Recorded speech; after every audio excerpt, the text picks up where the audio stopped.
let's just start with introductions. I'm Allie Pesh. I'm the chair of the CCAC, and I live on Blue Ridge Avenue. Tom Lowe, CCA member. John Gaff. Sean Bird, CCAC member of the St. George. I'm Valerie Long, also CCAC, and I live in Old Trail. Casa Ursula down 250. Joe Fuller, CCAC Highlands. Sandra Mears, CCAC Freetown. Jenny Moore, I represent you on the Planning Commission, and I live on Blue Ridge Avenue. I'm Mike Kunkel, I'm a CCAC, I live in Corey Farm. CCAC by Brian Day and Emerald Ridge. David Mitchell, on the CAC, and I live off 250.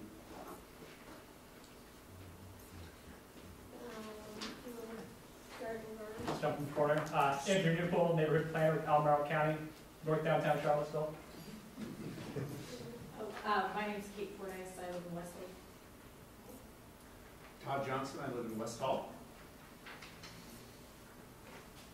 On me? Sure.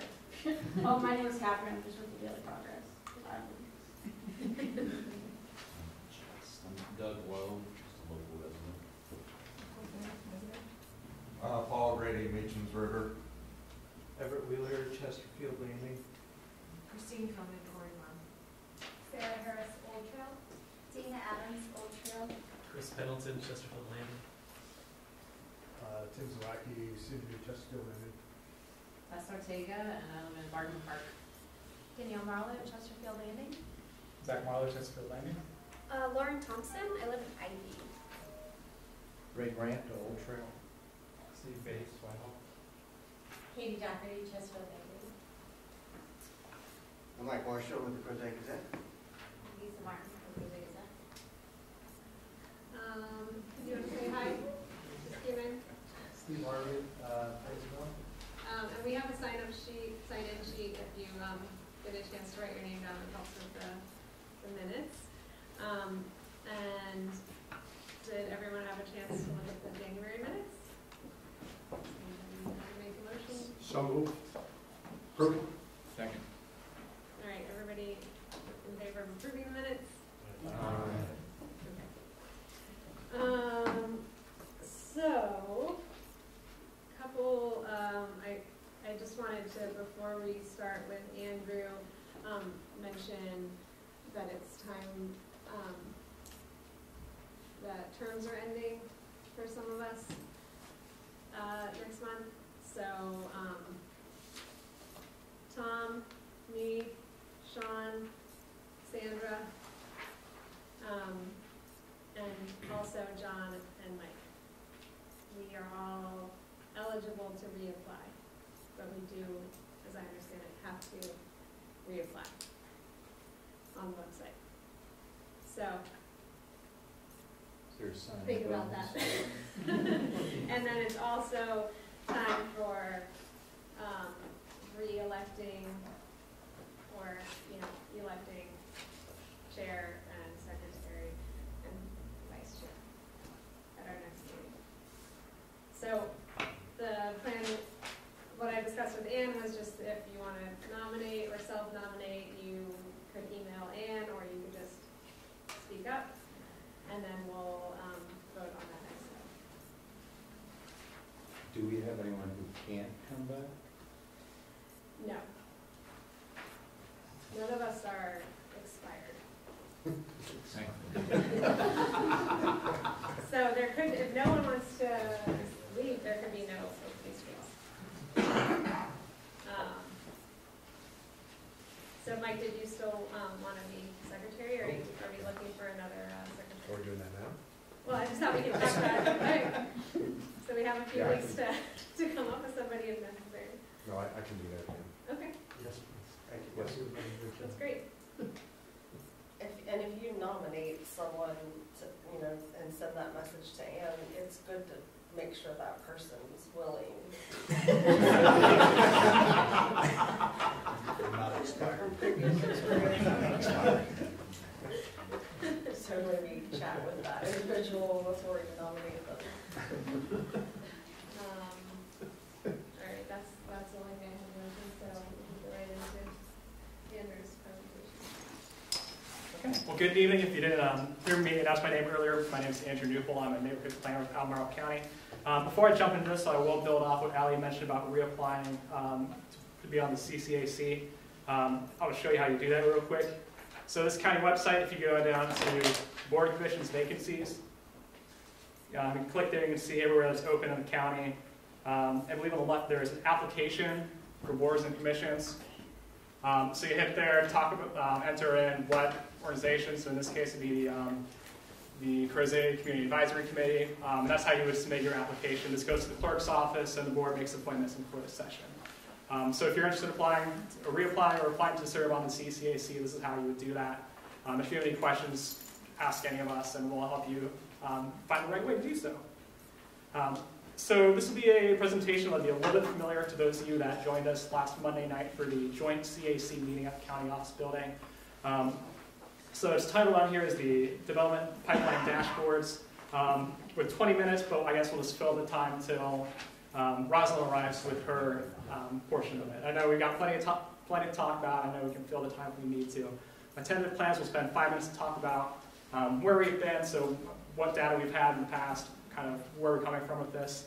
At least 5 minutes on where we're going, this new dashboard system we have, and helping you get a feel for how you can use it effectively, find what you need to know. 5 minutes on what's happening now in Crozet, so what's in the pipeline, and what's actually happening on the ground, and then whatever time we'll have left can be discussion or the Q&A on this. That's my game plan, and we'll play it by ear otherwise. So you might remember seeing this map that David Fox put together. This is dated September 2017. So my understanding from this, I've only been in this role for a couple months now, but in the past, the county is committed to providing this information at minimum twice per year to the community advisory committees. Information on what's happening in the areas as far as development applications under review.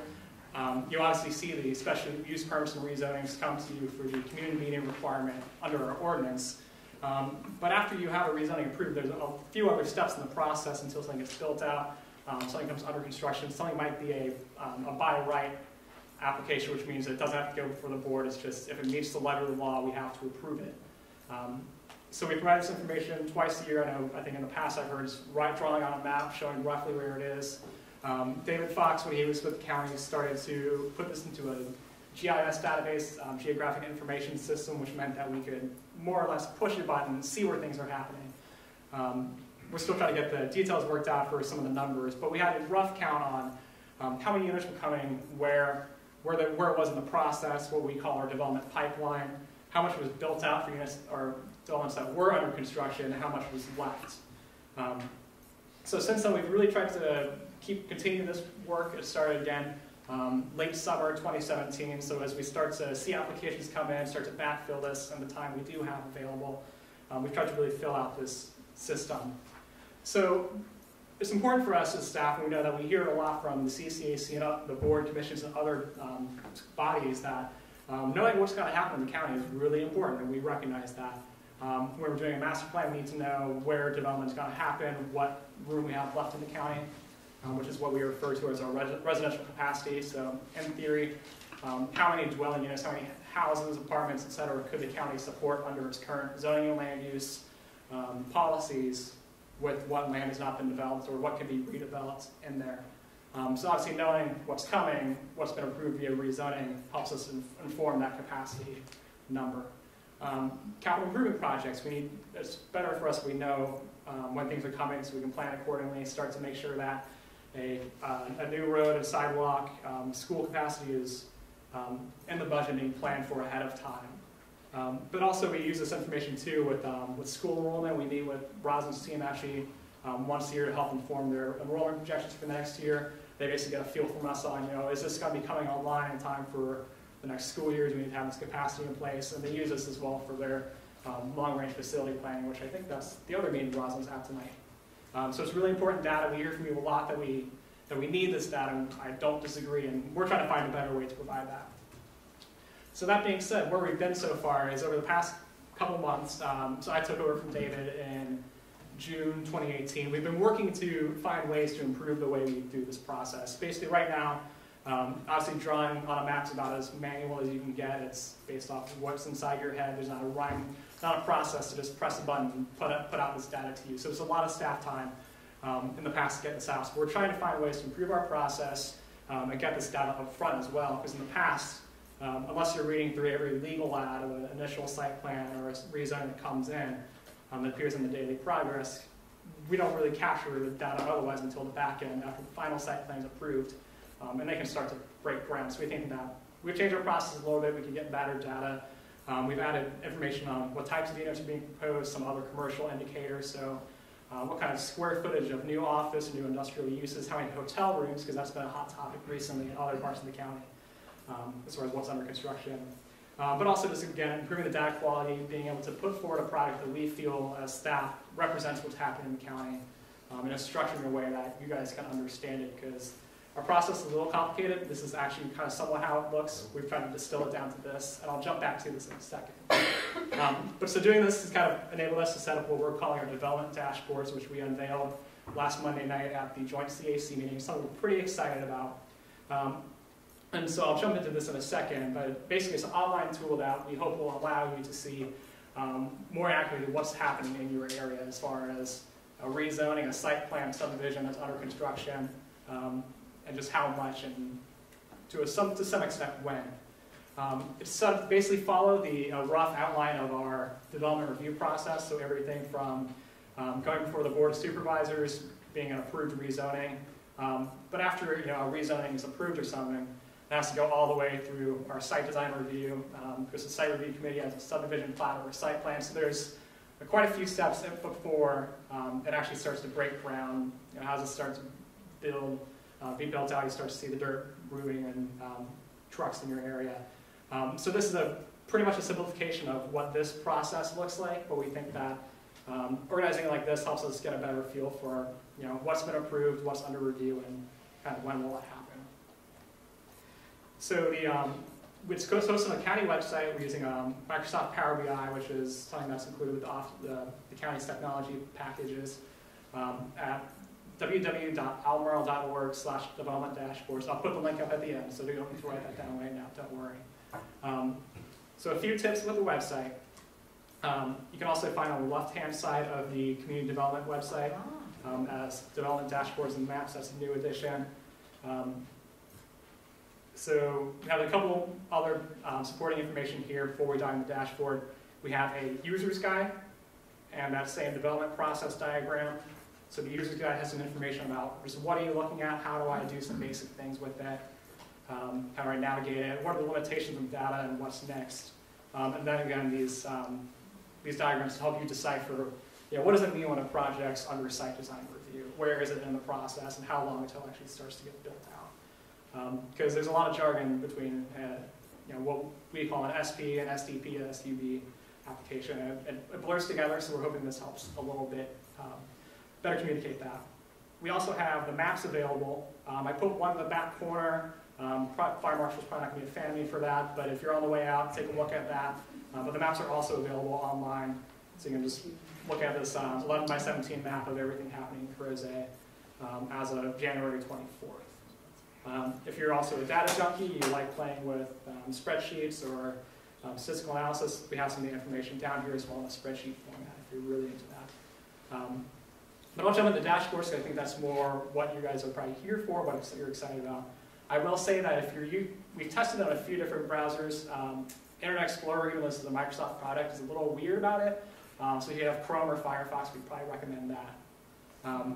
It doesn't also appear too well on the county webpage, so what we recommend is going up to clicking this in the lower right-hand corner to enlarge it to full screen. Makes it a little easier to see what's going on.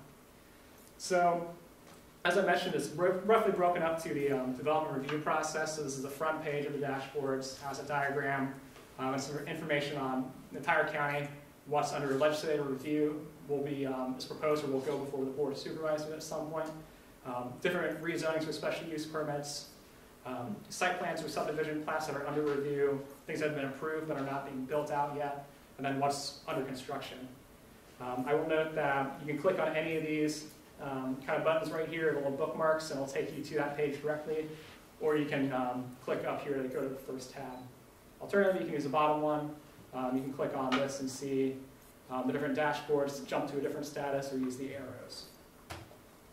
What we've tried to do is break it up in a couple different ways. So this is a, more specifically, if you want to sort by your area, this is what you would use. It looks a lot like the last page, but it has some more information on, again, what dwelling unit types are being proposed for site plans or subdivision plats. And you'll see on most of these pages that you have this yellow box has different filters in it. So for example, we have the CAC boundaries, elementary school districts, magisterial districts, and comprehensive plan areas up here. So if you want to filter by this, you would just select this. You can actually select multiple. But if I want to see what's going on in Crozet, I would click here on Crozet. It'll filter out the visual. It'll change these numbers here to reflect what's going on. So I think that's a nice little at-a-glance way to see what's happening. I will caveat that if you add up all these numbers, you'll have a bad time. Don't just add up all the numbers and say that's how many units have been approved or proposed. I'll talk about some of the data quality issues in a second, or the fact that a lot of projects kind of die in the site review stage, or they don't ever get their final approvals, or these projects that are under review don't get approved. So don't add up all these numbers. Again, also this includes by right development as well as what's been approved here. So get some double counting if you add these things up. So if you have questions, talk to me. I'll help you get a better count of this. But just a few caveats with that. So a nice fact about this is that if you keep the, depending on what you choose, you'll see what's filtered for your area. So for Crozet, we have 2 pending legislative applications right now. We have a rezoning for Chesterfield Landing 3, which we saw a few months ago here at the CCAC, and then the Crozet Square Barnes Lumber project, which has been under review for a while. So the legislative review has some basic information about the application number, so you can look that up in County View. It has application status, a link to the document, so you can click this and see what's in the county's Laserfiche system, so if you want to see a site plan or something, if it's there, it'll just say it is, and eventually it'll load with the list of all the correspondence and documents, so it's a nice little shortcut to see what's going on. It takes a little while though sometimes, but there's a lot in there. Again, what CAC, what elementary school district, what magisterial district, etc. There's a few notes in there, a dwelling unit count, so 221 units going before the board at some point in Crozet. And here they are side by side, 200 potentially in Barnes Lumber, 21 or so in Chesterfield Landing 3. That's one way to look at it. Again, these are the approved legislative actions, so approved rezoning. If you have a master plan development like Old Trail, for example, was approved by a rezoning. You can see the information and the build out about that project here. So Old Trail has 2,200 maximum approved maximum approved units. About 326 are built out, and there's a lot of capacity remaining. Might not build all the way out, and that's one of the caveats. Again, if you look at this, they won't always build out to the full capacity of a rezoning. So just again, be careful when you're just adding up numbers. It might not always mean what you think it does. But it has information about what's been approved, what's remaining, what's built out. And then on the left, right, you can see the status of that project. So you can also click on a project up here, and it will filter these things. So as for Old Trail, you can see again the pie chart changes with that. If I look at, say, Wickham Pond 2, it filters it to see, it's over halfway built out at that point. So you can see that status of a project. So continue to move forward into the site design review. These are projects that have been applied for a subdivision plat or a site plan. So you can see that information in there as well. At this stage, we can also get information on what types of units are proposed. If it's a rezoning, it's usually kind of loose as to what will happen. They have ranges. But once the site plan comes in, we can more reliably count on it building out to look like certain unit types at that point. So again, I would mention that you can click on, I'm going to try to find one that has a good mix of projects in here. So for Old Trail, Block 32, for example, it's only 106 units of, here's how it stacks up to all of Crozet, here's a mix of units. It's got 34 single-family attached units and 72 detached. So it has some information there that might be of use to you. So it gets that mix a little bit better. So detached, attached townhouse types with West Glen, which again might be one of those projects that won't build out in there. So skipping through, it starts to look a lot more like this. You can see what's been approved. This looks very similar. You can see what's under construction too. So Old Trail, for example, you'll see here's how it looks of everything that'll get built out of project in these stages, how much is in that project. So 24 detached, 66 attached, 43 units built out. And by built out, we mean it has a certificate of occupancy, it's ready to move in, versus what's remaining. So that's the basic makeup of these things. You can also look to, if you're in Crozet, we have 2 elementary schools out in Crozet, Brownsville and Crozet Elementary. You can also do a subset too, so you can pick multiple filters and see what's happening in Brownsville or what's happening at Crozet Elementary. So what's in that attendance area. So that might be useful as well. Other than that, if you're not sorting by district, you can see everything that's happening everywhere in the county. Crozet, for example, has the most projects currently under construction in the county as far as dwelling unit counts. Places 20 North has a lot that's waiting to happen, and so forth. So it's also good to compare what's happening in other parts of the county. Fifth and Avon has quite a few rezonings underway for Southwood, Galaxy Farm, and other projects. So you can sort by, again, your CAC or by elementary school district and get a better feel for what's happening. So that's most of it. We do have, if you want to look at specific project or the applications, because it might take probably 5 or so applications to get to a final approval. An initial final site plan, subdivision plats, easement plats, you can see those in here. Just look for what the project name is. So Avon Park 2, for example, has had a number of projects. It's had 3 rezonings associated with it and a couple of site plans. You can also find some information here about what's proposed, what's the date of this status, and the link to the documents. And here, I need to get that fixed, so you can just click on it. But this is if you need to find information about a certain application, you can look up the number here. And also use that in our County View web system, which I would say is it will be the more up-to-date system because it's automatically updated. So if you have questions about an application you see in here, take this number, go to County View web, and type that in. You can get the same information. Maybe a little bit more up-to-date because, again, we're going to commit to doing this twice per year until we can get the system worked out better. As working government, crazy to think that government change is hard and a system change is hard. But we're working on finding ways to make this better and potentially add in other information as well. We did talk about things like, and I've talked with Dan Mahan about Greenway Trail projects. He's expressed a lot of interest in being able to show progress in some of the trails like this. Talk to our transportation planners about getting transportation projects kind of at a table like this so you can look and see what's going on, kind of get the pipeline status of that as well. So we're planning for this project to be funded. Does this project that you're describing here, does it have a way to pull out projects that are being built by right rather than a rezoning project? We haven't figured that out quite yet. There is I think it might have a parent project bit in here. Looks like we did not include that in the final version. But some of these you can see, there we go, development. So you can kind of look at what does not have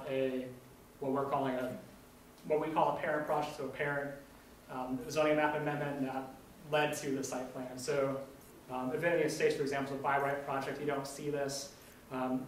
We generally try to keep these things grouped together, so Avon Park is approved by a rezoning, Belvedere, but others might be by right. So if it's blank like this, it's a by right project, or it's not part of a larger phase project. But we don't have a perfect way to sort out by right at this point, but I think it's something we'll try to look at.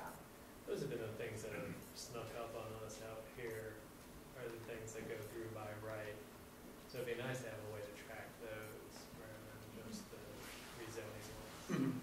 Yeah, I think that's something we can look at trying to do. I can't promise much. We don't have a ton of resources to do this. This was initiated as a way that we could save time on our end putting this data together and a way to get it out to you all faster.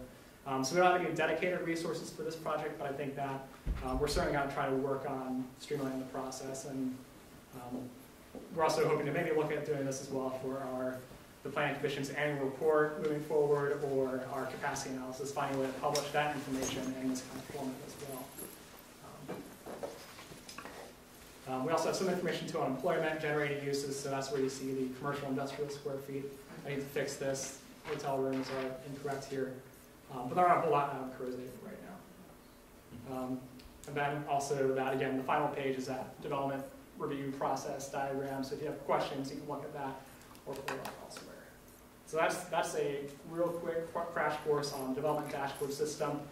I'm going to be here, every month, and you have my email. And if you have any questions, I think the best way to learn about it is to go home, try it out on your own, see what works. If things don't work, please let me know, because this is, again, a pilot project for us. It's something we're trying to get off the ground. Do you have any information yet on affordable housing units proffered versus built? I don't have a whole lot of affordable housing. We have some general information. Some of these have notes about affordable housing percentages required. And when I can find them on a site plan or a subdivision plan, I'll try to add usually. Maybe in the project note there'll be some information. It would be good to see proffered and built, as well. Yeah, I think that's another question I'm going to try to talk to Stacy, who's a new housing planner, and try to figure out a way we can track that better. Because again, a lot of the information was out there technically in a text document, a legal ad or something, but if we can get it into a system like this, I think it's a lot easier for us to get that put out there and get a number that means something. So that's what I got for the dashboards. Generally at Crozet, I don't have a whole lot. I put this together this morning.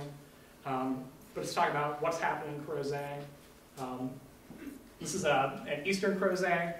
We have, on the legend, the yellow outline is the projects that are under legislative review. So this means at some point, it's currently going before the board at some point. It's proposed rezoning or special use permit. And typically these things do have to have these other site design applications before they move forward. Green is an approved legislative action, so the Foothills Daily property rezoning that happened a couple of years ago, that's in that green outline, for example. Or Wickham Pond, Wickham 2, and you can see it gets filled in. The ones that are colored in are ones that are projects that are under site design review, so they are before the county, waiting for a final approval or such. So a subdivision plan or a final site plan might be a planner is reviewing it for consistency with the zoning ordinance. When it meets the letter of the law, meets our regs, it gets approved. And that's in green, this area here. So for example, Westlake Hills Phase 4 and approves subdivision plat. And once it starts to get under construction, it'll change that blue color. So ACME needs to be changed because it's not in site review. It's in federal brownfield reclamation. So that would scare people if they saw that they've had no plans for having it out there right now because they're still years away. Yeah, there was, I think this came from a final site plan. I think for the remediation work, they had to get a site plan approved from the county. So I think that's why that's tracked in there. Remediation is an addition. Okay. Yeah, I think they're moving dirt and some stuff out there. They are. They're hauling dirt. Okay. Yeah, so there's nothing being built out there. A lot of dirt coming out of the ground, to clarify. Did we see Crozet Court here yet? Crozet Court, where is that? I'm not familiar with that project entirely. I don't know how old it is, but it might be one of those projects that had an initial site plan submitted or under review and then never made it to the final stage. That's the interior, I think, south of Brookwood. It was discussed, years and years ago. Like some lots in there. Park Road? Near the park. It's across from the park. And down, it's the slopes down the hill toward, from south of Park Road, and Brookwood comes down through there, I think. Yeah. And again, I'll reiterate that we don't have a great way yet to systematically remove projects that are not active or might not get built out too. So that might be one of the. That was the mini house place. And the fellow who brought things about the So tiny little lots. Like Crozet Court, where it's in legislative review, would it show up that way if a process was started years ago and then was deferred? I mean, sometimes these deferrals, it like lags in your system, so it would show up that way. I mean, what would have to take place? I mean, would they just need to withdraw their application completely for that to not be highlighted, or? Yeah, I think when they withdrew it, we'd take that off. It's still, we're still doing our statuses by hand, so I don't have a way to automatically update it yet. Hopefully we'll get there. When a site plan's approved or such. So it's kind of, if we see something we know it's not happening, we'll take it off. But right now we're kind of hesitant to remove a whole lot of data just because we're still building up this database. We want to know what's going to happen. Because again, it's like it can take years for a project to go through the process. So jump over to Southern Crozet as well. The 250 corridor, we have a lot happening in Chesterfield Landing and Sparrow Hill. Sparrow Hill Phase 2, I believe, is a subdivision plat that's under review in our office right now. I know the status of it, but again, has not received a final subdivision plat approval, hence it's still and yellow has not been approved yet, and they can't start building out there. Again, the Chesterfield Landing 3, you see it's a legislative review that we saw, I think in December, November, and I think it's currently being deferred right now. I'll jump over to Old Trail because there's a lot happening there. This is where you can see the colors pretty well. All a part of an approved rezoning, and a lot of different phases under construction or under review in the county. Obviously, this is, I think, probably the Summit Old Trail. I think it's a multifamily going on over here. Yeah, the apartments. But other than that, mix. And I think too, I do want to note that under construction, we're still trying to find our way to make this work. But I mean, if it has 1 year remaining, the rest of them all been built out, it's still going to show up on here as under construction because we do look at, is the capacity been built out? If there's 100 units approved and 9 units built out, there's 1 left. We still have our system as under construction. It might change in the future, but again, we're just trying to find a way to do the system better and provide this information more accurately. Again, if you see head towards Jarvin's Gap Road, you have the View, which is under construction right now, along multifamily, and the Pleasant Green Phase 1 development over here. This is one example, again, where a project that might not happen is still on there. I'm not sure what the plan is for West Glen, because I don't know if we have any applications currently for approval, but it might be blended into the Pleasant Green projects. But again, we have not received an application yet. We don't have a way to crystal ball that very well. This was happening out there. And again, to an approved legislative action, the approved special use permit for the Little Explorers Discovery School from a couple months back. I will note that for some of these uses that don't require a site plan or a subdivision plan, they might not even need a building permit. We don't have a great way to capture that yet, but we're trying to find a way to work with those sorts of things. So if you're expanding hours of operation or something, we're trying to find a way to show when it's done or it's happened. So that's the real quick overview of what we have going on in Crozet currently and what we're as staff are working on. So with that said, I'd be happy to take any questions at this time about the process. I can go flip back to some of these maps. But I'd be interested to hear from you all. Is this something that would be useful for you all? What do you want to see next? It's very useful. It's long needed, Yeah, it's great.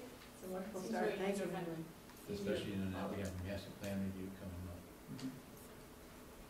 I think I did mention that we will be doing the capacity analysis again this summer, and I'm hoping we can put that format into this dashboard so you can kind of see what types of, how much of this land use category is remaining, how much of this zoning is remaining as undeveloped or can be redeveloped. So that's the goal. I'll probably be managing that project as well, so hopefully I have some information on that. Any other questions? I know Rosalyn's not here yet, so I've got some time to kill. I don't know if you want me to kill time, but Same with the you don't want that either. Yes? Does the dashboard cover the whole county or just the development areas? It covers the development areas primarily. We do have, I think if there are special use permits in the rural areas, we do have some of that information. We typically don't see site plans out there. But I think some of these areas you'll see, yeah, so we do have projects that are technically within the rural areas if there's a special use permit or a rezoning. So Channel 29 is replacing a television transmission tower in Carter Mountain. That's recorded in here as well. I think we have Clifton and Chadwell had a special use permit that's currently being deferred, and there's a project I think off Dick Woods Road that has a special use permit as well. So we have some of that information in here as well. On the school data, does it show capacity? For the schools? We don't have capacity in there. I know I've sent Rosalyn this information, haven't heard back yet. But I know that we, not to throw her under the bus, but I know we give this information to her at least once a year, so I think we'd be looking to find a way to bring that in the pipeline. And again, we do some performance reporting information with the Planning Commission's annual report, which is underway right now. I think that long term we try to move that into this sort of format. We have, I think, a metric on school stuff as well. Any other questions about the dashboards? Great. Well, that's all I've got. Any other questions? That was very helpful. Huh. Yes. A little overwhelming, but. Yeah, there's a lot in here. I will say, I gave this to everyone in CDD who lives and breathes this stuff, and they're also like drinking out of a fire hose. So take some time when you go home play around with it if you really want to know what's going on, because this is all the data we have and we want to put out there. I think that transparency is the best policy. We want you to understand what we're doing, and it also challenges us, I think, to work more effectively. So, that's Well, it's a my great soapbox. way to see all those 4,000, or some of the 4,000 dwelling units that were assigned by rezoning to this growth area in 4 years, from 2004 to 2008. And then a lot of them didn't get built right away because the recession came along, and now they're starting to come off the shelf at high speed. So, here we come. Great, well, thanks, Andrew. Rosalyn's here now. Good timing. So do you need the projector? I do have a, Okay. Did anybody have any announcements or anything else while we let her get set up? do I need to do it? I'm gonna go out in the car. I was trying to travel late.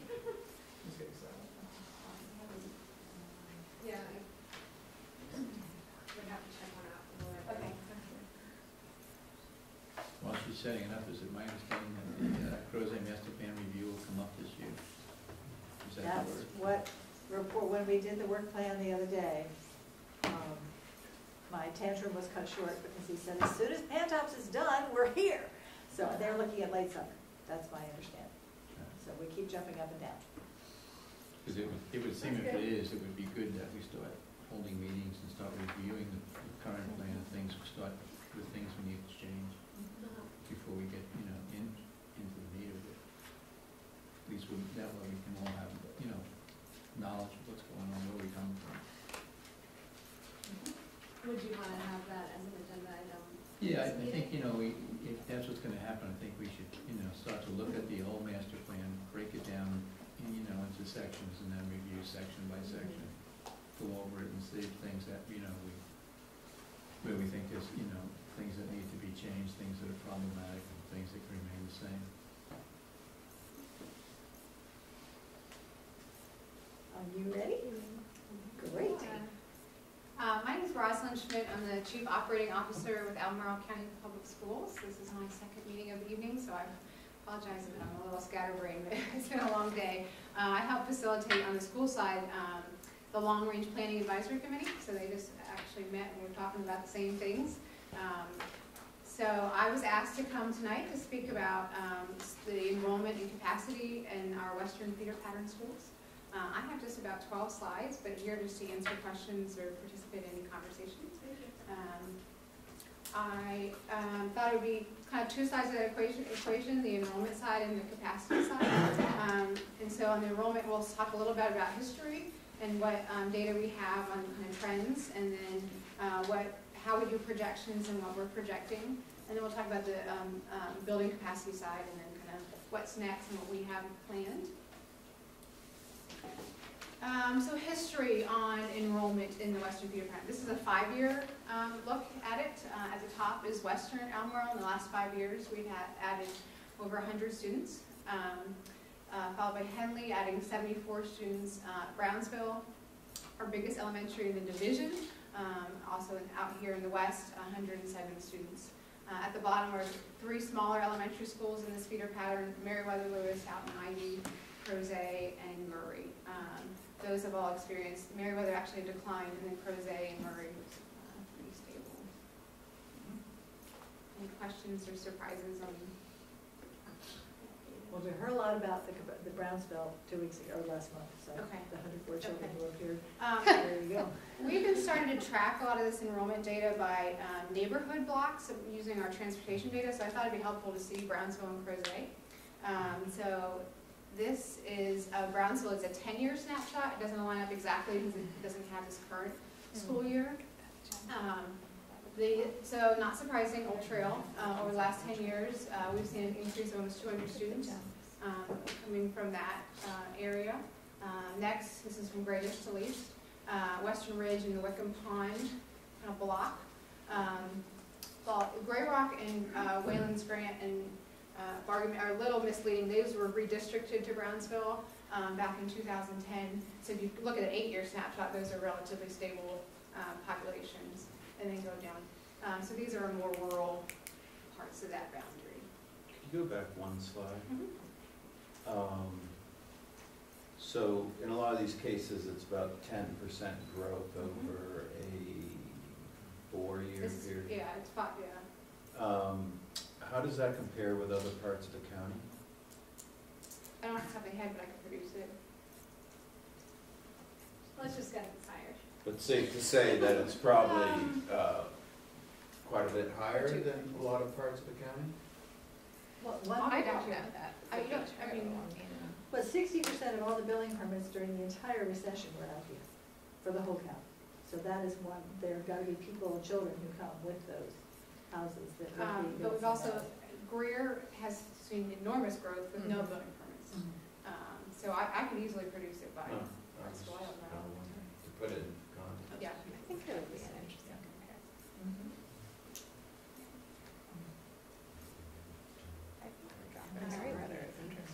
So that's Brownsville, and then Crozet, similar kind of analysis from various years. So most of the Crozet's growth is in the West Hall. And we're seeing a lot of decline in the more rural parts of that school boundary. Well, that looks like it must have been redistricted. Yeah. Down there. I need to double, no, because they didn't go to Brownsville. I'll double check it. Great but Rock and Mainland's Grant. These two, yeah, this Yeah, one, no. But the yeah, just to clarify, it's not like all of those. Yeah. So, okay, north of 250 and north of Railroad. So those So were, Crozet's boundary goes all the way up to, Whitehall, Right. Trentonville. So that's what we're talking about. it comes down to 240 basically, and Western Ridge used to be, no, wait a No. minute. What are the neighborhoods in the eastern half? Highlands. Used to go or still goes to CES, but Highlands. Highlands goes Highlands to still CES, but goes not to- Western Ridge, And which is not right Widow next Pond. door, that should have, okay. Right. Okay. And it was not that many years ago that kids were redistributed from CES to Brownsville. Correct, Those- 2009 And Marion was the Wood. year, when that addition opened at Brownsville. Well, it was done in 2 phases, but it was. But now, okay. So that's all I have in history, so then looking forward about how we do enrollment projections. I don't know how in the weed you want to get in the numbers, but we use what's called a cohort survival method. It's a very common method amongst school divisions. It's how we do it internally, but it's how Weldon Cooper does it for other school districts. It's using historical trends and models, live birth data to predict kindergarten, and then it's coordination and influence with community development, but not directly. So I'm just going to take an example of Crozet. So top table is Crozet's actual enrollment with a 10-year snapshot. And so then we know historically how many students progress from one grade level to the next. So take that top 51. So we know that kindergarten cohort, how they have progressed from now, so they're probably what, 9th graders now, how they progress, whether they've grown or shrunk year to year. And so then that gives us some distribution that, depending on if you take a 3-year average or a 10-year average or a 6-year average, that allows you to predict your current 2018 Crozet population, what it would be out in 10 years. And so what we're able to do is, so this is the projected enrollment if it was based on a 10-year average with the distribution levels, but those would change if you did a 3-year average, a 6-year, and that's when we coordinate with community development to say, we see a lot of projects in the pipeline, we're going to choose the model that is the highest growth.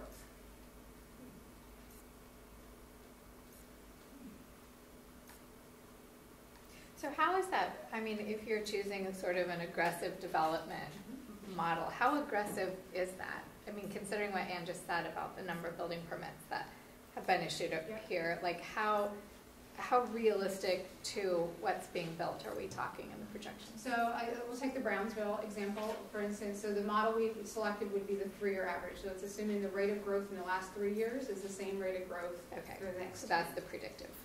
Okay. But I think that's a piece of the equation as far as choices of what we do with those projected numbers. I think you take the projection and you supplement it with all that data, and that makes your decision about how many seats you need. And this is Crozet Elementary? As an example, this is Crozet. Yeah. So Y'all- we'll have this for every Y'all school. go back and check and see how your assumptions are and how they, Yeah, how they so work out. very accurate at division level within 1%. you lose accuracy down the level, and you lose accuracy the farther you go out. I would say in the last 4 or 5 years, we have under-projected this area, and so that you keep that in mind when you make decisions based on these numbers. So the bottom line is, this year, we have 362 kids in Crozet Elementary. Yeah. And in 10 years, you're projecting A 21 decline. fewer. If we were to choose the 10-year average, I don't, you know, I have the next projection numbers, but that's assuming you chose that historical model. So It you kind guys. of goes against, like, common perception that our schools are gonna even get more and more crowded. Well, certain schools. Right. You got less, more you make, the less kids you have, the more likely your kids go to private school, and the more likely you're gonna have, from a development standpoint, I think, older people come in without kids. I mean, there's lots of factors. That was what they promised about Old Trail. And I got Yes. That was a big surprise. And the other piece that's most challenging to us is our kindergarten. So the other ones, there's a lot of accuracy in the upper grades. Kindergarten is our wild card. So the only data we have is live birth data 5 years prior, and we receive that at a county level. Right. So then we know historically, whatever that total number of live births, where they show up 5 years later by school. So that's our biggest, that's where we see the biggest swings. And therefore, if you're way off in your kindergarten number, then that travels through all your numbers. So is that, I mean, I guess my question is, like, I'm not doubting the methodology that it's, you know, tried and true, but I'm wondering if there's any data to suggest how well this model works in a designated growth area, which seems to sort of flout all the rules. For example, what you're talking about with live birth rates. Like, there are so many of us in this room whose children who may have started as kindergartners may not have been born here, so they wouldn't have been counted. Is that right? Correct, but unless it's all about historical trends. So Okay. There may be the number of live birth data and the number that showed up, that may grow. Right. As long as it's happening, the projections assumes what happened in the past is going to happen at the same rate. Okay. Even though what's happening right now might be highly different from what's historically happened as far as growth. I guess that's correct. So that's the trick, right? That's the assumption. The whole method is based on historical trends. Right. So until something changes, the projection is not going to change. When you say live births in the county, do you mean children who were born within the geographical boundaries Correct. of the county, So or the to health- parents listing an address in the county? That's a good. We get the data from the health department. Okay. I No, I'm think just curious. it's Both my children were born at UVA, but at the time we were not living in Albemarle. What's on I the don't. record? That's a good question that I can't answer, but it's the health department's data. I mean, I would assume our address, but I mean, it says they were born in Charlottesville. But I don't. Yeah, I would. My educated Yeah, guess. I was would just be- curious. Would be the address of the parents, or the address of the birth certificate. Okay. That'd be my educated guess. Yeah. Is this taking into account, like, just specifically when you talk about coordinating with community development, that in the district for Crozet Elementary, there could be upwards of 300 units in the next 1 to 4 years? That's saying that given that, it's gonna go down in 10 years? So using this method, here are projections in a 5-year and a 10-year window. So Western Albemarle, based on that method, is projecting you'll add over almost 200 students in the next 10 years. Henley, 116 students, Brownsville, 89, Meriwether, Crozet, Murray are all stable. That's using that method. So then when we have a conversation of what do we need at Brownsville, this is what our projection says, this is what we know is in the pipeline, how many extra seats do we need in addition to that? I know you're all craving a more precision, but this is order of magnitude. It's hard to, when I look at 89 for Brownsville in 10 years, right? So they're proposing 21 single-family houses behind my house. If you're gonna buy a single family house, odds are you're gonna have about 2 kids a family. If you're buying a house that big, that could be 40 kids in a year. We're talking 89 and 10. And so I think that to me just seems conceptually on 2 very different platforms. And how I would react to that is, I wouldn't build an addition for 89 seats. I would build an addition with a much more of a buffer than that projection is projecting. So is there more? There's more, I have the capacity side. Yeah. Okay? Before we drag you down the rabbit hole. Yeah. This is, I mean, there's no way We'll save the rabbit hole bottom until later. half is right, so I Okay. just don't want to get into it. I mean, there's no way that only 3 more kids are coming to Crozet Elementary School. But We have to bring back a couple. Well, I mean, we all gotta come no, back. but, I mean, if, There's just no way. there's some but cycles where in the neighborhoods. where all the new building is it districted to Crozet? Yeah, on my street, they're building 100. Yeah, that is, okay. And Pleasant Green. Yeah. So that'll go to CC, that'll go to CC. Crozet. Okay, yeah. When you You talk said about, 100. adding on to these schools. Oh, the apartments. Apartments, yeah, sorry. All these Yeah. projects. You're right. Okay. Is there a number that these Western and Brownsville capacity is maxed out? Yes. Is that a good segue to the next piece? Can I ask a question quick? Yeah. So Alex's question about Crozet only increasing with 3 students projected on the next screen, and that, but yet there's at least 2 They're relatively under large construction. projects, Yeah. either in the pipeline or under construction. But, so would that perhaps correlate, because even though there's probably gonna be, I don't know, I'll make the number 50 or 100 more kids in those projects combined, but you're gonna lose 5 here, 10 here, 7 here, and so that's how you project at least 3? So let's take the Crozet example of the apartment complex. So we have our average yield rates by housing type. So we can predict how many students we would yield from that development. The reason we don't intentionally just automatically add that number of students to that projection is it's a little misplaced precision. There's questions in timing, there's questions in, you have other neighborhoods that are cycling out of kids. And so again, it goes back to influencing your decision for what you're going to do at Crozet. So your projection, and you say your historical things is 3. I got 2 major apartment complexes coming that are likely have this many students. I'm going to need to build for that. So it's an and. It's not all our decisions are made solely on our enrollment projections. It's an element of a broader. Correct. Yeah. That's what I meant when I said is there more. Yeah. Right. Well, there's more, but it's not like we don't, again, it's a misplaced precision to say we're going to have 50 more kids based on that apartment complex. And therefore, we're going to adjust our enrollment projection to that.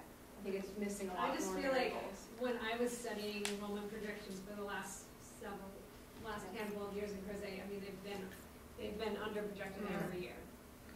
I mean, by lots sometimes. So I'm just concerned with even the short term. I have, 10 years I'm just worried about like next year, there's gonna be. What's the adjustment for when you're way If it's 100 off? more kids, What's your reaction when you're off? Like your trends are showing you that you're already been way off. What's your reactions to that? Well, so your decision on building additional capacity is you're going to build more capacity than your projection says Right. you need. There's a solution side of it. You don't stop at the number. Right. So If we stopped at the number, we would have said, Right. we're good, let's not do anything. Crozet's not going to do anything, that's not. So I'm hearing 2 different things. I'm hearing you tell me, you look back at the past, Yes. and you think your projections have been accurate within a 1% across the county, different within Yeah. localities, and obviously the Yeah. smaller the sample size, the more randomness you're gonna have, and divergence, so. And then I'm hearing people say they've actually been wrong. Those are 2 She different. said it too, Yeah. She didn't say it, she said 1%, but. No. I said She said they've historically, underprojected. in this area, we have come in, the Brownsville, for instance, Yeah. has come in over projection the last 2 or 3 years. How much? I have a full spreadsheet that. Yeah. Well, that's what, It's like because, a it's like it's over. Yeah, it's 100 this year. It's probably 50 last year. It's probably 30 the year before. I mean, it kind of steps itself up over time, but, I mean, I'd love to hear more about the solution side. Okay. So the building side of it, just for some history, here's where we've added capacity at these schools. There's an addition under construction at Western Albemarle right now. Prior to that, they had their ESA facility, but prior to that, they hadn't expanded for a long time, mid-90s. Most recent elementary classrooms were 2009, and then you have some additions at Henley. That just kind of gives you some. So how do we calculate, I don't know if you want to interested, I can go into as much detail as you want on this one. So how do we calculate capacity? I think building capacity is a little misnomer. It's more of a program capacity. So obviously you can put 30 kids into a classroom times 20 classrooms and that's 600. But that's not how we staff, that's not our programs. And so I think I'm confident we have a very detailed methodology to really capture what our program capacity is to effectively give our instructional model in these facilities. So very high level, number of classrooms times a classroom multiplier times a utilization factor. Number of classrooms, we give two examples, Crozet and Henley. So at an elementary level, we count the full number of classrooms. Crozet has 22 full-size classrooms. At every school, we reduce one for art and music because at some point in the day, there's students there, but they have to be counted somewhere else in the building. And then we deduct some rooms around what we call an auxiliary deficit. There's a lot of more instructional programs that need smaller spaces, and a lot of our buildings do not have it. Pull out instruction for ESOL. Pull out instruction for additional reading. And so when facilities don't have those smaller rooms, it puts pressure on the fuller classrooms. So at Crozet, that reduces it to, by 2. So that gives us 18 classrooms, and those are counted based on the program in the room. So they have a self-contained SPED classroom that only has 8 students. We only count that room as 8. They have one Head Start program that they just moved from Brownsville to Crozet this year. That's only counted at 18. Their K-5 classrooms are counted at a multiplier that's based on their staffing level. We staff based on demographic and free and reduced lunch populations. So schools that have higher free and reduced populations have lower class sizes, so that multiplier will change based on school. So as an example, Cale and Brownsville have a similar number of rooms, but we would say that Cale's capacity is lower than Brownsville because you're putting less kids per room based on your instructional model. Okay? Yep, it's okay. I was going to say, do your calculations even account like outdoor spaces too? So this is just classroom. It's just no. So there is capacity for cafeteria size, capacity for a media center, playgrounds, parking lots. This is just classrooms. The secondary schools are a little bit different, but it's the same general. Take a full classroom count, reduce some specialty spaces, and then you count your bigger class sizes of the secondary. What's unique at the secondary is this utilization factor. Based on the scheduling, you'll never fully utilize every space, and so that assumes you're using a room 7 out of 8 periods. Most rooms right now are used 6 out of 8. That allows the teacher to have planning in their classroom.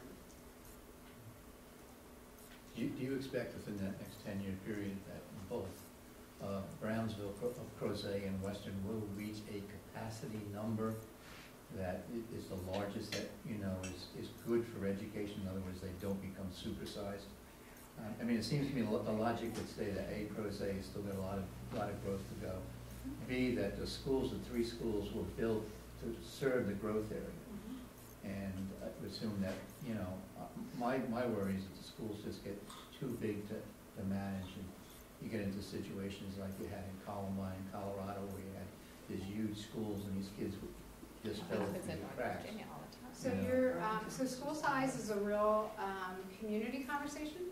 So if I were in Northern Virginia, a 800 elementary school would be very common. A 12, I went to high school that was 3,000 to 4,000. Here that seems enormous. Here we also have a wide range. We have Murray Elementary at 250 or 290 and Brownsville at 700. There's pros and cons to both. There's financial efficiencies to larger. There's instructional opportunities for larger, but there's instructional opportunities for, so it's a community conversation of what the right size of the school is. The county went through a resource utilization back in 2009, not earlier, and that recommendation was you need to start expanding some of your smaller schools. So that's where the shift went to. Define as small. At the time, we had, 300, we still do, student schools, and that's why the shift went to start expanding some of those smaller schools rather than building new. Just to go to the multiplier there for Henley. Yeah.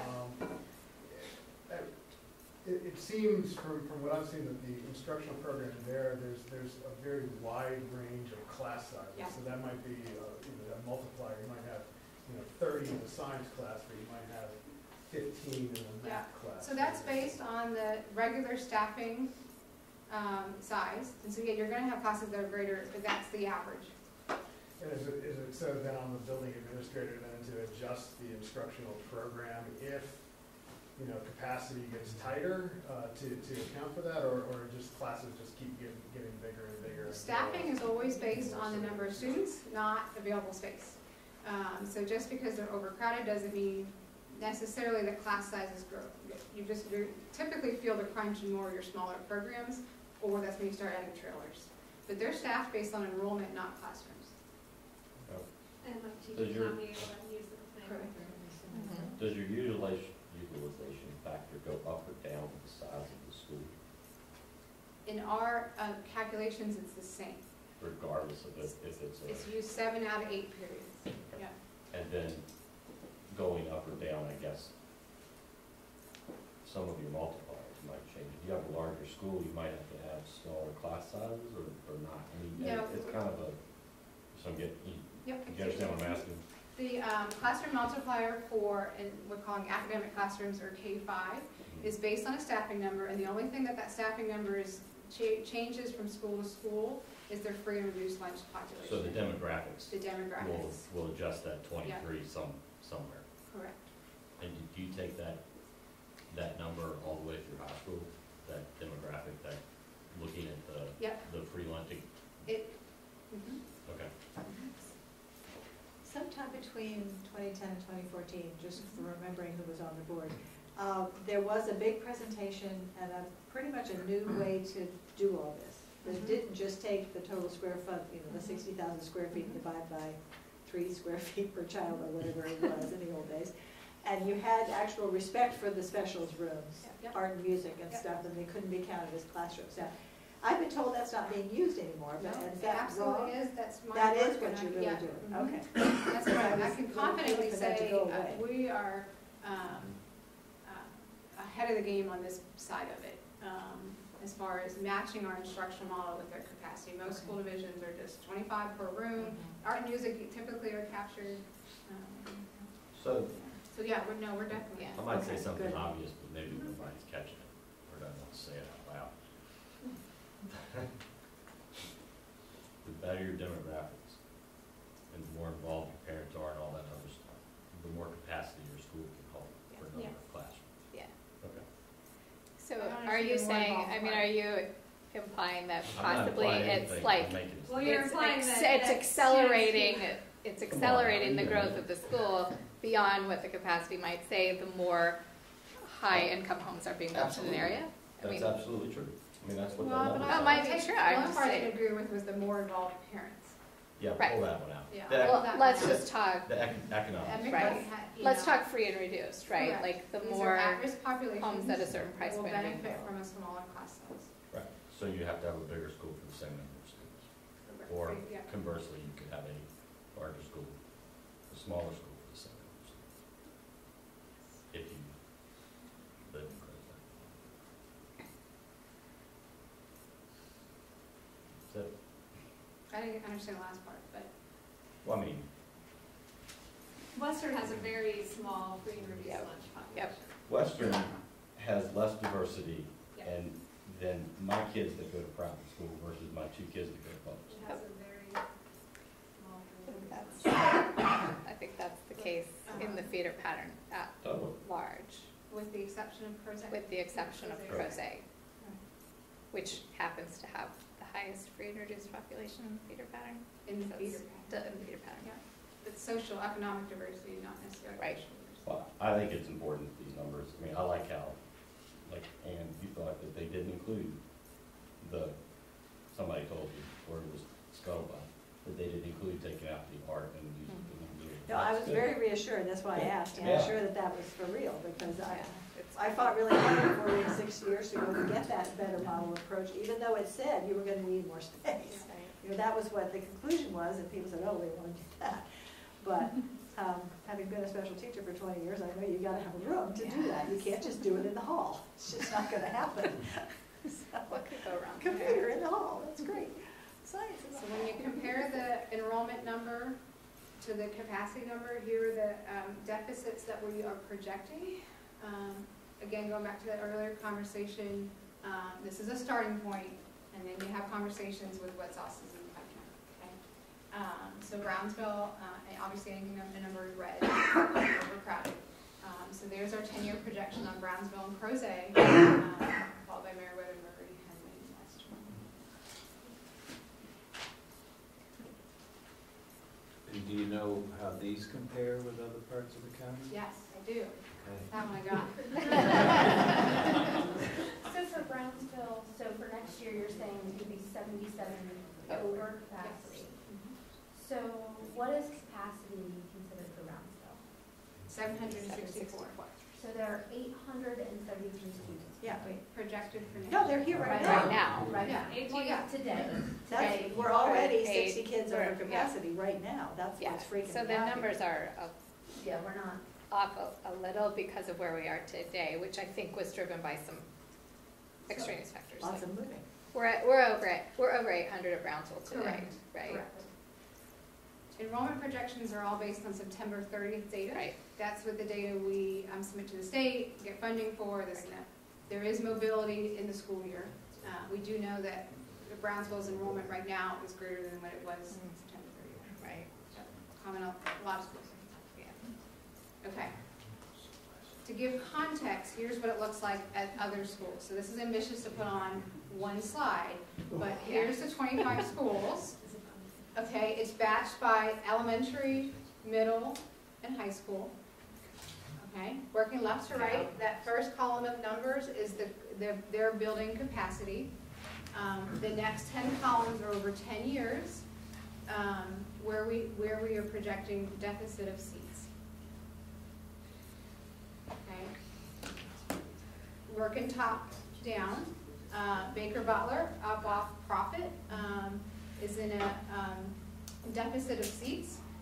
The current plan and thinking right now is when that gets too tight, Broadus Wood has some excess seats we could utilize. So there'll be a boundary study to see if those seats could be utilized. Coming down the list, Brownsville we just talked about. Kale is reaching and at capacity. I mentioned Crozet. So basically, the two most tenuous elementary schools in the whole county are here in Crozet. And the other two with a ton of extra capacity are also in the same feeder pattern, which is what makes us kind of unique, right? Well, I wouldn't say that Murray has a ton of. No, but they're still sitting at 268 to your earlier point of like the strategic goal of increasing the smaller schools to create room hasn't happened at Murray for a variety of patterns around development and where your growth area. So what you're missing is Woodbrook and Greer and Agner just benefited from a new addition. So a year ago, they would all have been red. I see. So it's our turn. Right? That's the conclusion. But at Brownsville, it was our turn 7 years ago, right? Like, I mean, we've already built, so. But then they redistricted 120 kids Right. into it, and They now it's redistricted bursting. and added on, Yeah. and we're still here. And So Crozet that's was sort of almost the going to question. lose its librarian because it was too small all of a sudden after all that redistricting happened. So I know it's impossible to predict. I'm not blaming you. I know that people move all the time. It's a terrifying thing to try to do. But I'll also add, I mean, it's not like we're surprised by this. We've been planning something for the last 5 or 6 years that has been marching forward. I do want to point out on the other ones, Red Hill and Scottsville, there are some planned work, hopefully there, that's related to the closure of VNC. I will also notice the most dire and been on a lot of radars Could be is worse. Albemarle High School. Absolutely. So the numbers at the bottom are kind of, I know, I can't see Western. you know, all these extras. Western is It's like the capacity is there, just not in the right spot. Yeah, and I would say, I mean, this is I mean, it's sobering. hard to do because it's a total Correct. kindergarten I through. had subtotals by elementary. I mean, this is sobering at a division level, that's the only amount of seats you have, that's. Right. I have a question. Your year by year by year, is this cumulative? No. So, no. Okay. So the 32, at Baker Butler, the 32 this year are not added to 604, and then 40 added to 634, and then 18 added to 618. Hello? 604. The first column is, Yeah. but then each one is in that year, An how additional. many moved. So it's not consistently going up because you figure people are going to move. Correct, there's some cycles in neighborhoods, Some attrition. you know, there's some. Is there a, I mean, I guess you know this, I hope you know this. So you look at it and you're like, okay, I need 2 classes, 4 classes. What do you actually build? I mean, what's the economically reasonable number to build? The economically Like, reasonable? you know, at some point, there's a sweet spot. You don't want to build 2, you don't want to build 4, maybe, you know, you get the best bang for your buck at 6. Yeah. Or Well, some square footage, or whatever. So I was kind of flip it, how big do you want to make the school? So I think that you want to make the school as big as you want to make the school. I don't think you want to do this incrementally. Okay. What is the data If show? you do that, you should move, if you're gonna build large chunks, if you do that and don't move boundaries, you end up with like Broadest Wood that's got 90, that starts at 100 too many and ends at 95 too many. And that's wasted capacity. But you've gotta build, you should build in large chunks. So building necessitates moving boundaries. Correct, but there's also, we are a large county, and so there's transportation limitations. We would love to utilize Broadest Woods capacity, but you're talking about some long bus rides to utilize it too. Yeah. Again, what does the data show as far as recommendation for school sizes based on elementary, middle, and? I think you're gonna find data for whatever argument you're gonna make. Again, I think it's a community, I mean, that's a community conversation of what the ideal school size is. There's data on class size, and, you know, and elementary is more class size, but, school size, you're gonna find a range. How much, you know, I think numbers are great, but I think reality of what those numbers mean in a particular school are different. Yep. What 100 extra at Brownsville means and 100 extra at Kale means are completely different. What rooms you don't have, what services you are losing, when does reality come into the numbers of, you know, the teacher saying, I don't have this, I don't have that, we're losing this. How do you factor that into numbers? Yeah, so I think it's a case-by-case discussion. So for instance, I can speak to Brownsville. So currently in this current school year, a deficit of 53. So compare that to a deficit of 40, or deficit of 40 at Scottsville. Just compare those two. So Brownsville, a larger school, is going to absorb that over a little year. So so just the impact, example, gifted. He doesn't have a room for his gifted teacher. So that gifted teacher moves wherever there is an empty room. So she is a nomad who is effectively serving her students but doesn't have a dedicated space. He's also putting art and music in a trailer. We put 2 trailers out there. Okay. Scottsville, a smaller school, is feeling that little impact. They have 2 4th grade classrooms out in a trailer. They have art and music out in a trailer. So it's a case-by-case, because a lot of it depends on our facility layouts. Our more modern facilities have a lot more space options than our older facilities. So I don't know if that answers it, but that's a case-by-case conversation of, all right, you've reached over capacity, you've reached red, how are we going to accommodate it until there's a solution in place? And then my second part is, how fast do we react? Like, So how fast can we react is. 10 years. yeah. Well, we keep saying the deficit's 53, but it's not. It's over 100 in reality. Let's not talk about phone numbers, let's talk about the reality. It's 100, not 53. So just back to that quickly, when you talk about the September 30th numbers, and we're all like, no, it's 100 over or whatever, and the chart says, no, it's only 53 over, is that assuming that by August 31st of next year, somehow through natural attrition or something, like the water will re-level to that 53? Like, is that what those numbers assume? Because otherwise they just seem off, you know? And they can't be, you're getting junk out of junk. Like, I'm not saying they're junk numbers, I'm just wanting to understand like what we're supposed to take away from it. The important part of that September 30th is you're comparing September 30th from a year ago. So you're comparing, you don't want to compare September 30th to June 30th of the next year. So it's, it goes So back September to the 30th, 2017 to 18 Do you benchmark to 19. days throughout the year? March 30th is the other state reporting date. I just want, I know I mentioned playgrounds before, but I just want, as far as community discussion, when you go like the size of the school, I mean, that's what produces recess for kids, because they can only have a certain number of classrooms out there, and that's just something I think is becoming more and more important for our younger children. So I just, as a community, I want to make sure that's apparently not really talked about in a data level, it's not included in the classrooms, so that is a community discussion with Crozet and Knuppel. Correct. And so that exact conversation, I mean, I just had it with Mr. Crutchfield last week. All right, let's start planning for next year. Here's classrooms. We laid out his whole classroom, talking about, you know, where things are going, what he needs. Cafeteria size, do you have enough space to serve lunches? Are your lunch times getting affected? Playground space, parking, you go through all those. I mean, the data is the classrooms, but there is conversations So just wanted to clarify, these numbers, the capacity numbers don't include trailers? Correct, they do not include trailers. So any use of a trailer, hopefully is seen as a temporary. We have some schools that have had them for a while, so that would relieve some of these temporaries. Yeah. Sorry, just a newbie question, and so maybe you guys have already covered this, but I was under the impression that there is a planned addition for Crozet Elementary.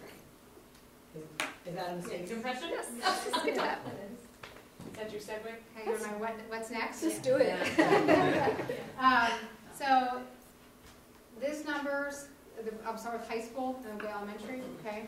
So what's next? We've had some high school, a lot of high school conversations. Again, Albemarle's been an issue for a while. We launched a big facility planning study. Do you build onto Albemarle? Do you build onto Western? Do you build a new high school? And the conclusion was this high school center model. And I can go into as much detail as you want, but it sounds like you probably want to talk more elementary. But the high school center model is a great synergy between our instructional needs and our capacity needs that produces these specialty centers that allow project-based and individualized learning that interface more with our community and internships to provide more work-based opportunities. So it's titled High School Center number 2 because we're piloting right now. We're leasing space in Seminole Place, which is the old Comdial building next to Costco. Started off with 20 students. It's going to grow to 60 next year with a goal of 150. Right now it's just seniors. High School Center number 2 would be an additional freestanding 600-unit building that has funding in the CIP. Architects under contract. We're out looking for land right now. So the scheduled opening for that is 2021-22. So that would benefit all the division in high school. That'd be up 29 somewhere. To be determined. Would all the high school... In a central located, yes. Would all the high school students in the area have the opportunity to apply there? Yes. And transportation. And transportation, yeah. And the conversation is, assuming it's a lottery system, do you start weighting the schools that need the more space? I understand that you have funding for land purchase. Correct. In the CIP. Yes. But any projects that you build are going to be very expensive. So you have a proffered high school site at Brook Hill. I think it would be a good idea to consider the possibility of maybe building there and then eventually building a conventional high school around it. because most of the growth area in the most of the empty development area in the growth areas is on 29 North. There's very little left in Crozet. The other thing I was going to say is that you might want to consider looking at the land that PVCC is about to put up for lease as a site for one of your schools. And I was very upset that the school board decided not to move K-Tech to PVCC, and I think they should revisit that because the land where K-Tech is right now would be a perfect location for one of these high schools. So to answer the Brook Hill proper, it is in our matrix of choices for the center. So we are looking at options and weighing the benefits of that versus purchasing one. So this just, the center is different from the academies? Correct.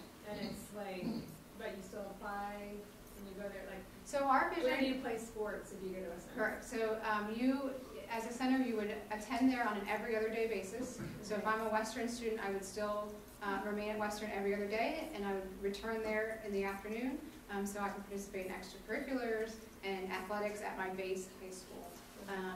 There's a huge emphasis on equity and access to the center, so it would not be application. If you are interested, you have an opportunity to go. And obviously, if demand exceeds capacity, there would be a lottery system. But it's our vision that it would not be application-based.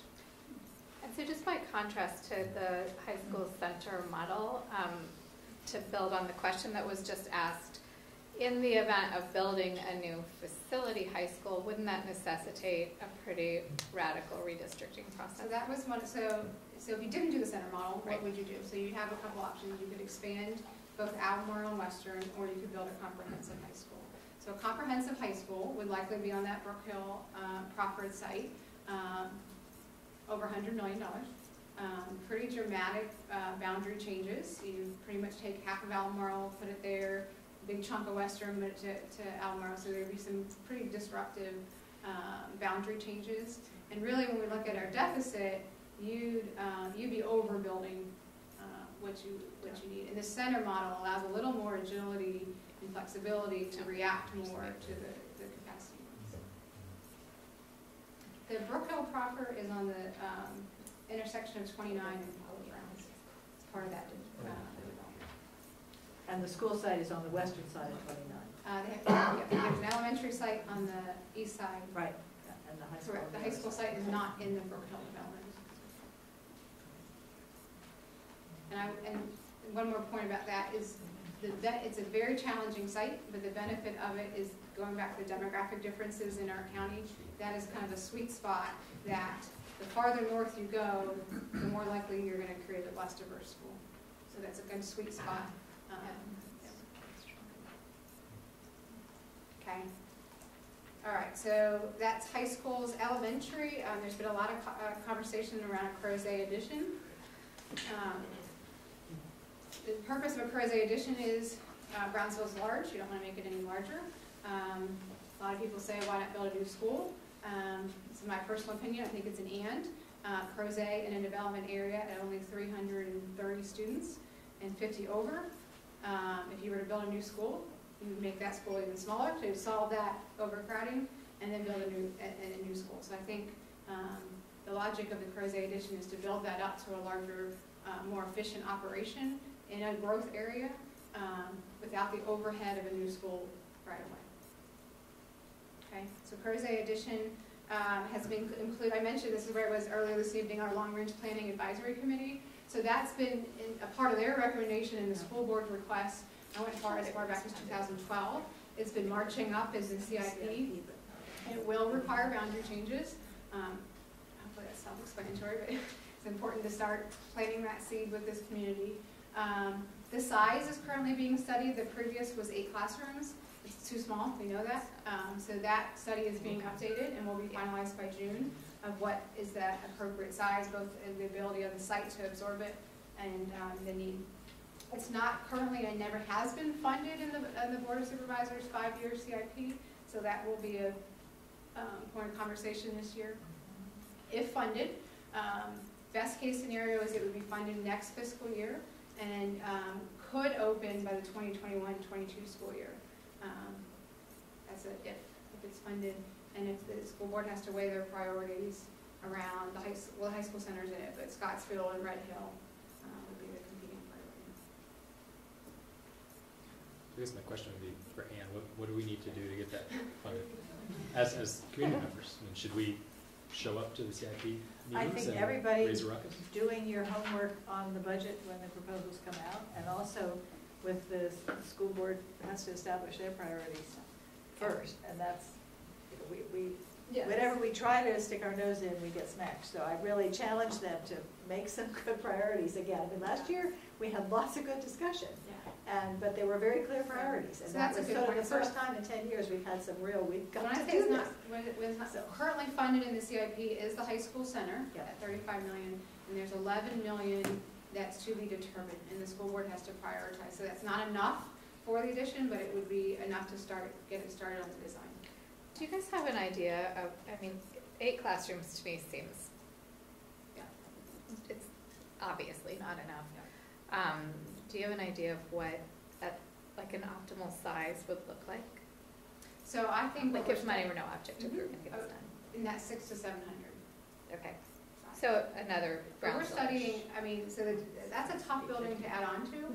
It's a, you know, I don't know if anyone's familiar with, so, you know, architects love circles. Yeah. So it's a tough building to add on to, so we're studying how big you could make it. And is there any, I mean, just sort of to ask the obvious question, because a new school enlarged would again necessitate redistricting, which nobody wants to do, but if that's the answer, that's the answer. But I think the question has to be asked, is Brownsville too big? Like, is it at its max, or is there space to add on to Brownsville? Because by Northern Virginia standards, it's not a very big elementary school.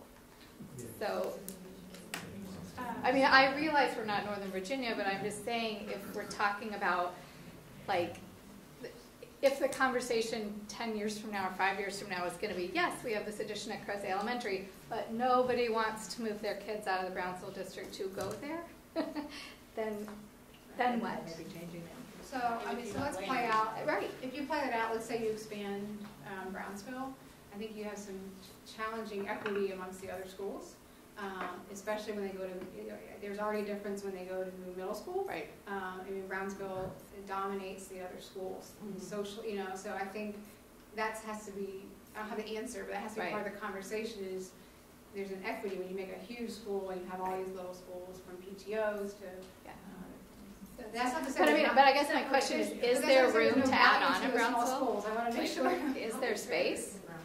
From a campus standpoint, I mean, not much. not Because, much, again, right? there's a, I can remember, one last one next. This is more short term, because I know it's a lot of people parking and traffic. We're well aware of the issues in that area, and we are more formally studying and trying to address that. So that's kind of key. Yeah, which again would compound that for the bigger campus. So you mentioned, you said budget for the high school center number 2, I think you said 35 million? It's just amazing that it's that expensive. 600 students. Yeah, I know, it's just still, it's amazing. That's an elementary school also. New high school is 100 million. So if 8 were the right size for Crozet, and we know it's not, but like, what is the cost of that by comparison? So just comparison, Woodbrook, we just finished Woodbrook, added 16 classrooms, made it around that 600 number, was around 18 million. But that will depend somewhat on the type of building you're adding on to and the site itself. And if it's We even will have a structurally finalized possible number to pop by up the June. second floor, which would be reasonable. How much is Eastern Avenue again? For the bridge? It depends if we move the bridge, we can get it down to about 6. That's so much less than 35 million. It is true, well done. 16-room addition at Woodbrook created about 600 capacity, and it was how much? Ballpark? It was, I said 18, but it's probably closer to 16, and that included full renovation of the existing building. Which would not be utilized, would not be as necessary at Crozet. You need some improvements to the existing building, and that also included a gym expansion, so it's not a direct apples. Got it. to apples. Okay. Is there, for the high school center, is there space currently that would accommodate that that's not being utilized? I.e., you wouldn't have to build, but there's space available? Well, Monticello had like Monticello. seats or something. Yeah, so Monticello is where we have the excess capacity, so the way we want to utilize that is if you start including these centers and including our academies, you start building this network of programs across our schools where students are self-selecting. So for instance, they're adding a JROTC program at Monticello with transportation provided. So if you start populating that school with programs like an early college model or something like that, programmatically you start shifting student populations without boundary changes. So there is some capacity that exists without Not enough, bricks and mortar. correct, but not enough. It's not the, yeah. Is there any data out there to sort of show where the high school center model or the self-selective high school model has worked elsewhere, just for us to be doing our homework? Yeah, I can share some examples. I think what's unique about it is it's a division level approach. I think you'll find a lot of, there'll be a lot of examples of a standalone building like a magnet school or something. I think what's unique to this is it's a division approach. It's a larger scale. I think that's also why we're starting a little small and keep going. Just a general question, and just because I don't know, it's probably obvious. Why does it take so long to react to growth? I mean, I had trailers growing up in high school, but it's not a new problem. But because it's going on so long, why can't we figure that out? Why can't we do better about that? I think you're, a couple options. There's limited capital resources. You're tackling them kind of one project at a time. I think the worst thing you can do is build an empty school. So I think it's okay to populate with trailers first and then move on to it. And so so when you say why we're so slow to react, when should we have built it? When you approve all the housing, I mean, you're approving all these growth plans, but you're not putting the schools with it. Not for the infrastructure. Or at least doing the design, and, you know, that's. But the growth plan doesn't execute the way people thought it was when we started. When, It's 30 way years behind. ago, when I first moved here, when they built Highlands, they thought it was gonna have a lot of families with children. Instead, it was a lot of dual income, no kids, and retirees. So they had built Crozet, and Crozet was underutilized for several years because they thought Highlands was gonna have a different profile of people. I'll give the example of Biscuit Run. Down in southern part of the county, we proactively redistricted because this big development was coming, and it's now going to be a state park. We now have Walton, which has 300 kids. And so there's a... So what's the short-term solution? So is there a point where Brownsville cannot have any more trailers? Yeah, so what happens then? So short-term is trailers and learning cottages. We call them learning cottages. A little more euphemism than trailers. So there's not a lot of place to put trailers, is that right? I mean, So there's 2 out there right now. We're looking at putting as many 4 to 6. There's opportunities to put them out front or right behind the gym. Out front allows easier access to water and more likely to put bathrooms in them. So that's the short term. Will they use the playground at that point? What's that? Will they use the playground up front? No. That certainly burdens traffic too. Correct. We have to do something with that. Correct. So we're looking at what parking options we have, what operationally we can change as far as traffic patterns. Is there like, when you add a trailer, are you able to see like what data, what that affects? You know what I mean? So we already talked about those numbers about capacity, about art rooms and everything. So do you guys have like, we add 4 trailers, that means that we've now reduced this, or does that number stay the same? So we don't use the trailers as far as the capacity. I think it would skew things and be like, oh, there's no issue, don't do anything. We want to keep the physical plant as your numbers, and it should be seen as just a temporary solution. But are there, like, I guess I'm trying to, are there effects for those, I mean, besides the so many kids, I'm just saying, are there other effects to the program for those kids if we have so many trailers? Was that? Do you see a drop in student performance? So I don't, we've not looked at it as far as like performance data of students that are in trailers. It's more operational challenges, you know, on rainy days. They still have to fit the cafeteria. Yeah. Yeah. So then their lunch, so Course some based. people have lunch at 10:30. Lunch is at 10 Some kids are gonna have Lunch is at 10, 10:30, lunch some is are at at 2. It's 10 and a half minutes. Very lunch at 10:30 at home, right?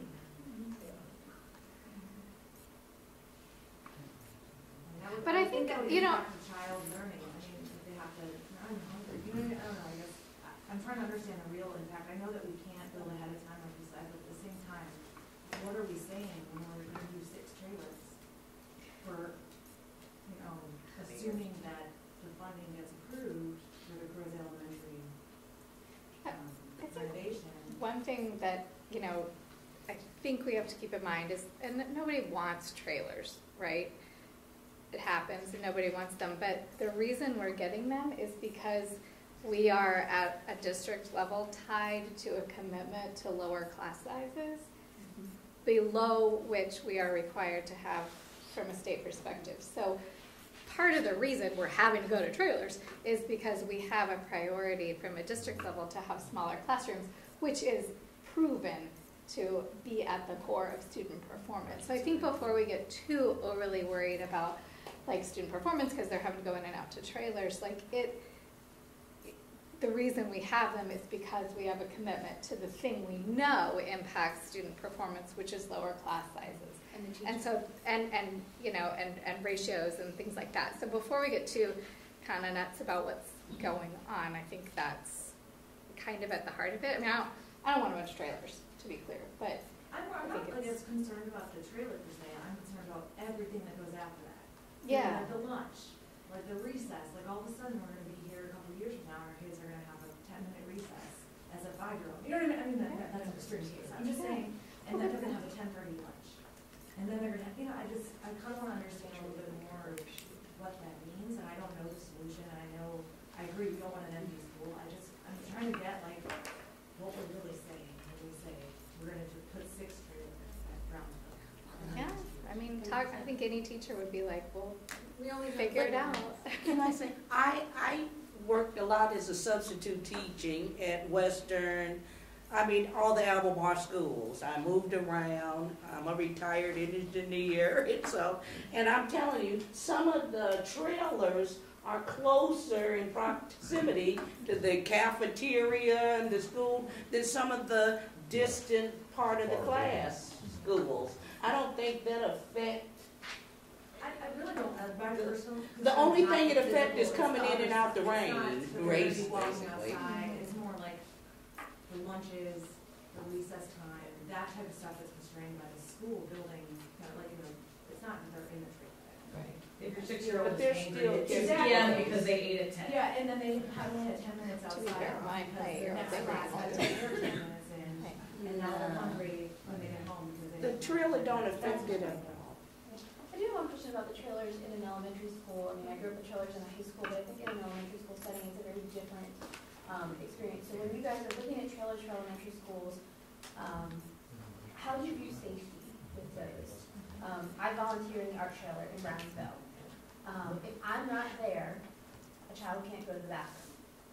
I can't come every week. When you were talking about 6 trailers, do we talk about more staffing, support staff for taking people to the bathroom, for those kinds of things? That's the thing, that is a shift that we've made since the past, is new trailers wherever possible include bathrooms. So that's the biggest challenge of trailers, is the coming and going of bathrooms.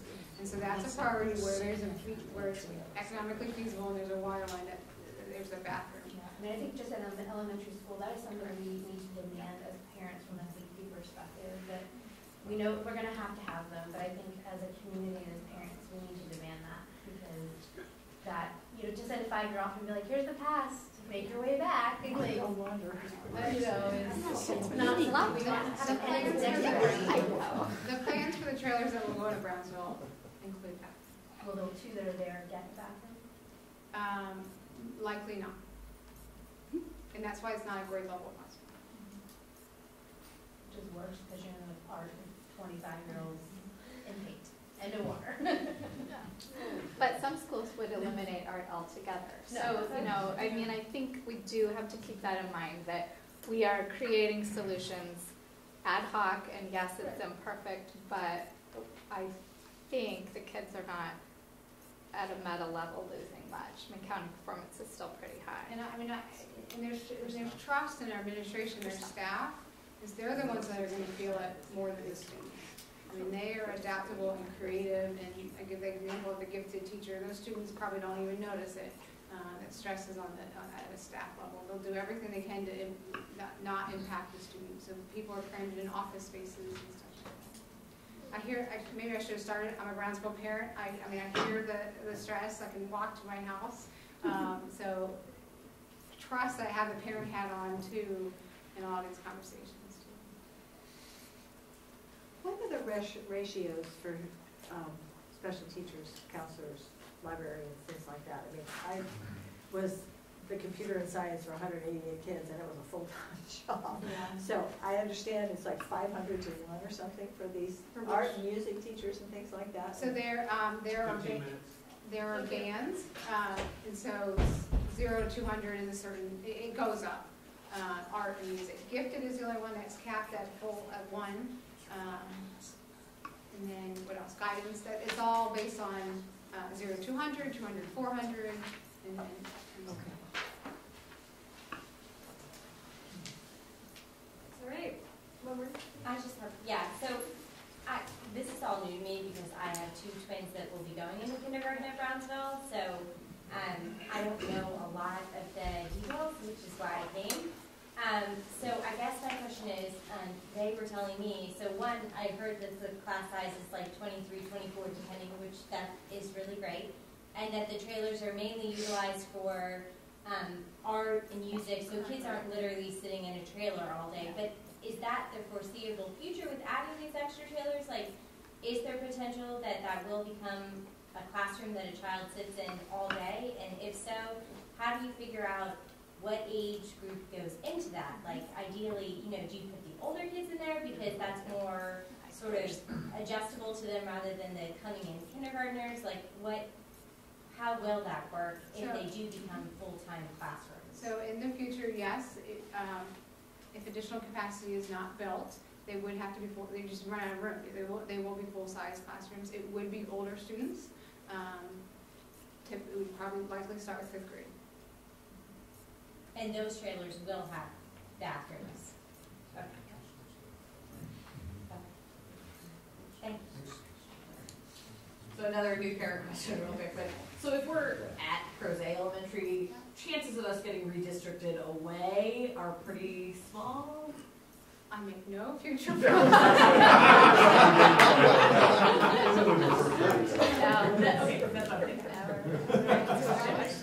Crozet has survived redistricting before.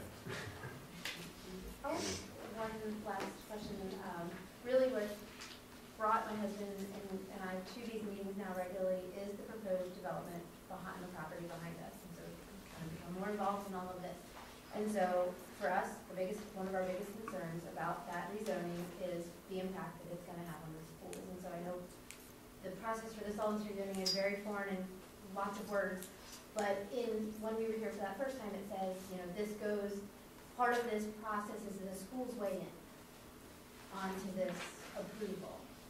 How much do they bear? What is the role in that? We are, the planner reaches out to us and says, we have a rezoning application, it would add this many units and this unit type. We, like I mentioned, have our average yield rate, and so we would say, we would anticipate this development would yield this many students, and it would go to these schools, and here are the challenges we have at these schools and the impact that would have. And that goes back, I assume, as part of the staff report, and for the Board of Supervisors to consider. And have you ever seen a rezoning turned down because of the school? I've never noticed the report containing it.